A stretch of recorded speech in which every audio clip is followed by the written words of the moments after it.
Hi, welcome to our channel of IGNOU Audiobooks, Indira Gandhi National Open University, School of Interdisciplinary and Transdisciplinary Studies, SOTS, Postgraduate Certificate in Climate Change, PGCCC. MEV 0 to 1 Introduction to Climate Change. Block 1 Atmosphere and Climate. Unit 3 Radiative Forcing. 3.1 Introduction. Earth's climate is not static. Since its formation, Earth's climate was changing due to natural drivers of climate change. However, the human activities in the post-industrialization era resulted in increases of radiatively active gases in the atmosphere, leading to increase in global mean surface air temperature. Anthropogenic-induced climate change is a cause of great concern due its potential impacts on environment. At any given time, the Earth's climate is subjected to a number of influences. These influences are called forcings or drivers. Some of them are natural and some caused by humans. Natural drivers, such as solar activity, are part of an overall repeated cycle and impact climate over very long periods, tens of thousands to millions of years. Some events, like volcanic eruptions and impacts from celestial bodies, like asteroids, have immediate effect, but are one-time events and do not influence the global climate for more than a few years.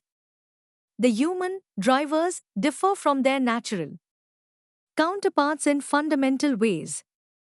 This human influence is happening very rapidly, is not cyclical, and pushes the climate continually and relentlessly in the single direction of warming. In the previous units, we have discussed the difference between weather and climate, composition and vertical structure of the atmosphere, the concept of greenhouse effect, and about the trends in the atmospheric concentration of major greenhouse gases. Through this unit, we will be discussing the drivers of climate change and the concept of radiative forcing 3.2 objectives. After studying this unit, you should be able to explain the drivers of climate change and discuss the concept of radiative forcing. 3.3 Drivers of climate change. Warming of the climate system is unequivocal, and since the 1950s, many of the observed changes are unprecedented over decades to millennia. The atmosphere and ocean have warmed, the amounts of snow and ice have diminished, and sea level has risen. Further, the human influence on the climate system is clear, and recent anthropogenic emissions of greenhouse gases are the highest in history. Recent climate changes have had widespread impacts on human and natural systems, IPCC 2014. It is essential to attribute the changes in climate to either natural causes or human influence. However, it is a great challenge to attribute the causes of climate change because the climate system is highly complex. Further, the natural causes of climate change prevail over a long time periods, and the natural causes are overlaid by the human-induced causes. The climate system is influenced by factors either internal or external to the system. The factors external to the system are called external radiative forcing, which includes solar variability, astronomical effects, tectonic processes, and volcanic eruptions. The drivers of climate change are both of natural origin and anthropogenic activity. Nevertheless, in the industrial era, human activities are more responsible for causing climate change. The important natural drivers of climate change in the industrial era are changes in solar irradiance, volcanic eruptions, and the ENSO. However, There are other known natural drivers of climate change which operate on longer geological time scales. Example, Milankovitch cycles. Anthropogenic drivers include changes in GHGs, concentration, changes in land use, changes in aerosol concentration, etc. Let us discuss the drivers of climate change. 3.3.1 Natural drivers of climate change. 3.3.1.1 Solar variability. The sun's energy appears constant but undergoes small changes over an extended time period. There are different types of solar activities, such as solar flares and sunspots. Sunspots are the relatively cool, dark spots appearing periodically in groups on the surface of the sun, while solar flares are storms or eruptions of hot gases from the surface of the sun, accompanied by a burst of ultraviolet radiation. The sun goes through roughly 11-year-long periodic variations in the frequency of sunspots, solar flares, and other solar activity. During this period, the sun goes through a solar maximum and a solar minimum. During a solar maximum, the sun has the maximum number of sunspots and solar flares and gives off more energy. The inverse is true of a solar minimum. The sun has fewer sunspots and solar flares. It gives off less energy. Solar activity affects climate on Earth. The Little Ice Age between 1650 and 1850 is believed to have been triggered off due to decreased solar activity. Further, it was reported that about 3 billion years ago, the solar radiance was only about 80% of the present value. Nevertheless, then the atmosphere was rich in carbon dioxide. Hence, there is variability in solar activity. We have discussed in the Unit 2 of this course about the importance of solar radiation and its role in the global energy budget.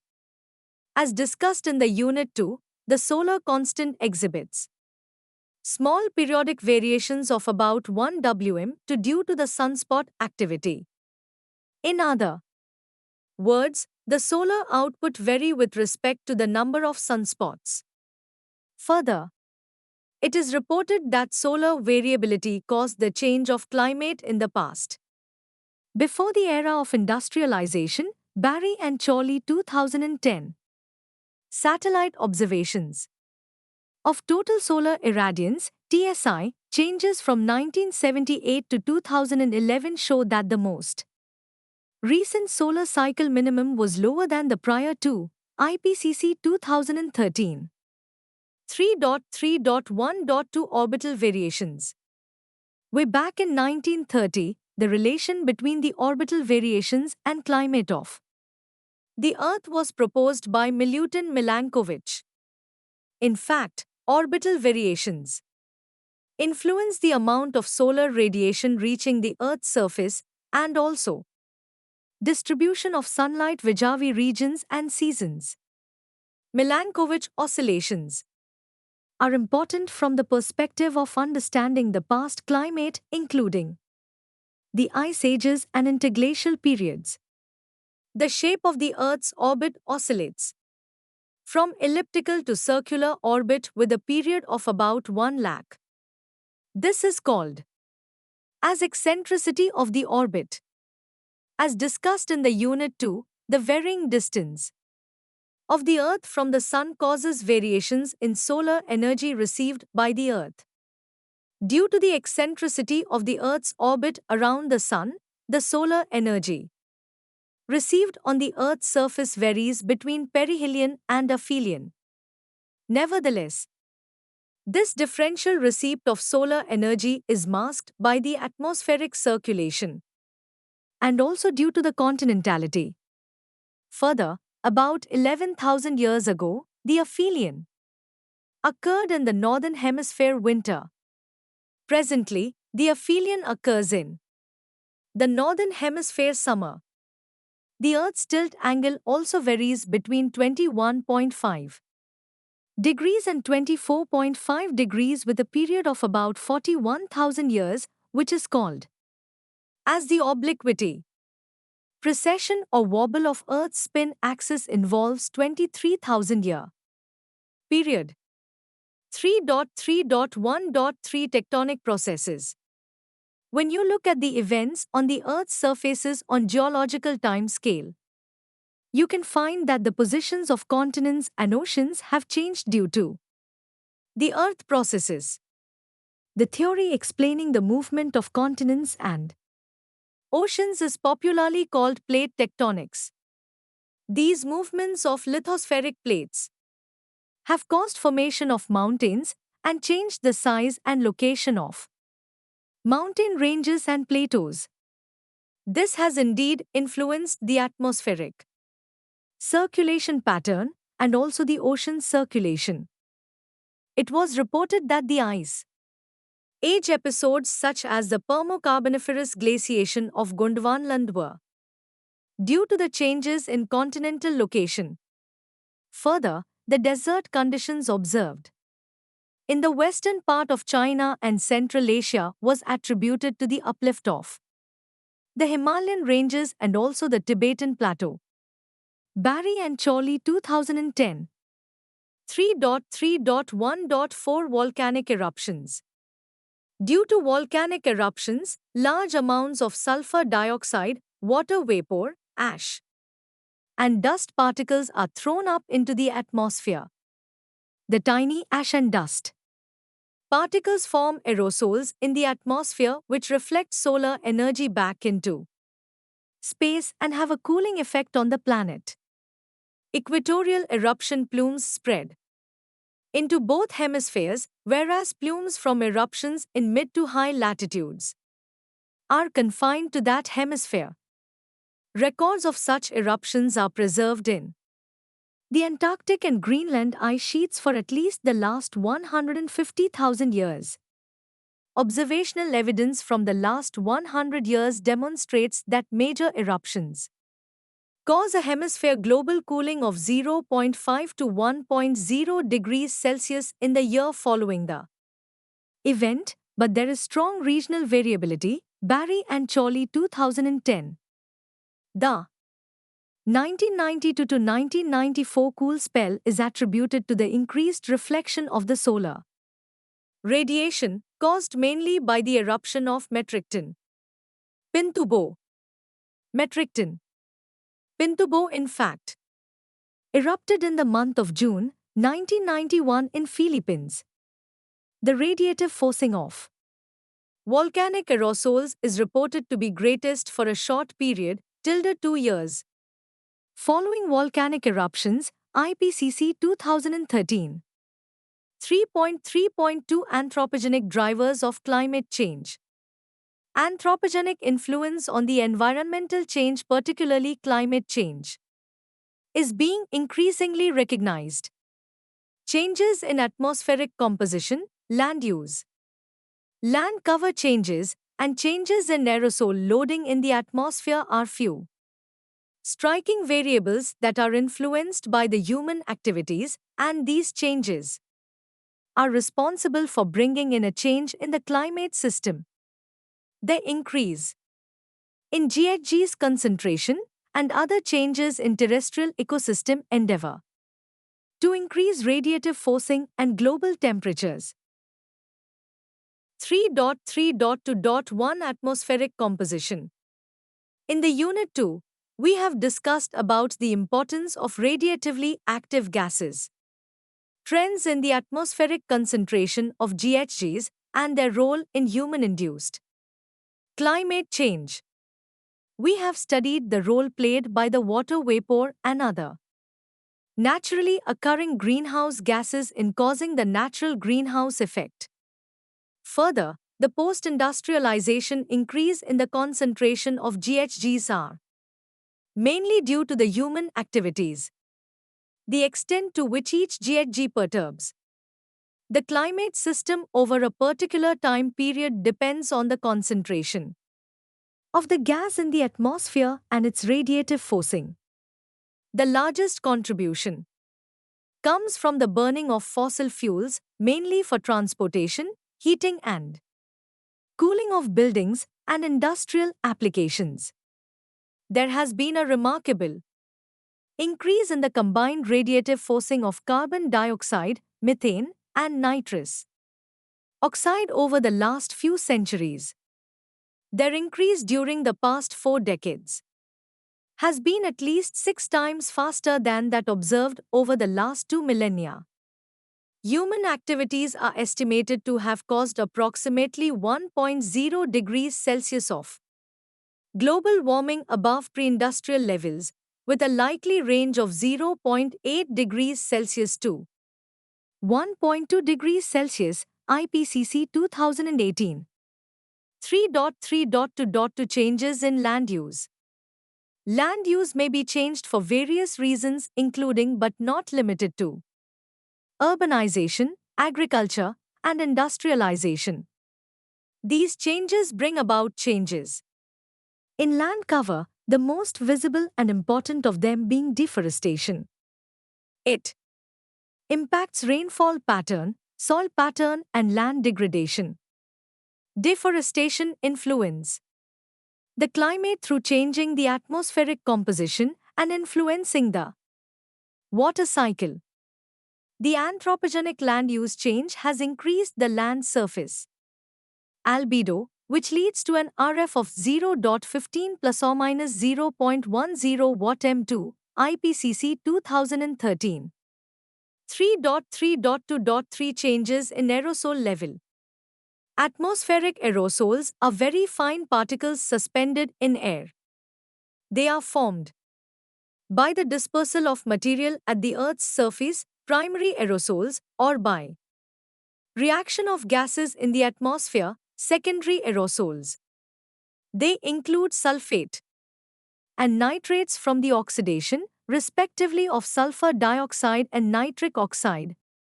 During the burning of fossil fuels, organic materials from the oxidation of VOCs, volatile organic compounds, soot from fires, and mineral dust from wind-blown processes.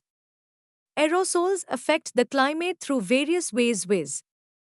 Increasing the scattering of solar radiation, interaction with atmospheric gases, and indirect effect of cloud condensation nuclei on cloud albedo. 3.4 What is radiative forcing? Let us now study about radiative forcing as it is related to global warming. Figuring out how various drivers contribute to climate change and quantifying their effects is a great challenge. Nevertheless, quite number of metrics are available to provide estimates of the climate impact of individual factors or drivers of climate change, as defined by the Intergovernmental Panel on Climate Change. IPCC, radiative forcing is a measure of the influence a given climatic factor has on the amount of downward directed radiant energy impinging upon Earth's surface. In other words, radiative forcing is the change in the net downward minus upward radiative flux expressed in Wm2 at the tropopause or top of atmosphere due to a change in an external driver of climate change, such as, for example, a change in the concentration of carbon dioxide or the output of the sun. Sometimes internal drivers are still treated as forcings even though they result from the alteration in climate, for example aerosol or greenhouse gas changes in paleoclimates. It is an important tool used to determine the effects that greenhouse gases, aerosols, and clouds have on climate change. Further, effective radiative forcing is the change in net TOA downward radiative flux after allowing for atmospheric temperatures, water vapor, and clouds to adjust, but with surface temperature or a portion of surface conditions unchanged. The total anthropogenic ERF over the industrial era is 2.3, 1.1. to 3.3 WM2 IPCC 2013. As regards the forcing, changes that cause a warming effect are called positive forcing, while the changes that result in a cooling effect are called negative forcing. The imbalance between the positive and negative forces result in a change in the Earth's average surface temperature. It is reported that the net natural forcing, which includes solar plus stratospheric aerosols from volcanic eruptions, has been negative over the past 2 and possibly even the past 4 decades. On the other hand, the positive forcing by well-mixed greenhouse gases has increased rapidly over the past 4 decades. As studied in the earlier unit, an average of about 342 watts of solar radiation strikes each square meter of the Earth's surface per year. Any change in the distribution of radiation within the atmosphere will cause a corresponding rise or fall in the Earth's surface temperature. Kindred to the concept of radiative forcing is grouping forcing compounds by common properties. Grouping forcing compounds aid us in furthering our understanding of radiative forcing. Primarily, the forcing compounds are grouped into well-mixed greenhouse gases, WMGHGs, and near-term climate forcers, NTCFs. Well-mixed GHGs are mixed throughout the troposphere such that few remote observation would suffice to gauge the atmospheric load of the forcing. Consequently, global forcing per unit emission and emission metrics for these well-mixed greenhouse gases do not depend on the spatial or geographic location of the emission. Well-mixed greenhouse gases include CO2N2O, CH4, SF6, etc. The anthropogenic increases in the well-mixed greenhouse gases, WMGHGs, have substantially enhanced the greenhouse effect, and the resulting forcing continues to increase. IPCC 2013. Near-term climate forcers or short-lived climate forcers or short-lived climate pollutants are those compounds whose impact on climate occurs primarily within the first decade after their emission. These forcers have shorter lifetimes. They include methane, ozone, and aerosols. Their impact on the climate is near-term. 3.5 Summary. Earth's climate is not static. Since its formation, Earth's climate was changing due to natural drivers of climate change. However, the human activities in the post-industrialization era resulted in increases of radiatively active gases in the atmosphere, leading to increase in global mean surface air temperature. At any given time, the Earth's climate is subjected to a number of influences. The drivers of climate change are both of natural origin and anthropogenic activity. The important natural drivers of climate change in the industrial era are changes in solar irradiance, Milankovitch cycles, volcanic eruptions, etc. Anthropogenic drivers include changes in GHG's concentration, changes in land use, changes in aerosol concentration, etc. In this unit, we have discussed the drivers of climate change and the concept of radiative forcing. Thank you for watching. We will see you in the next video with the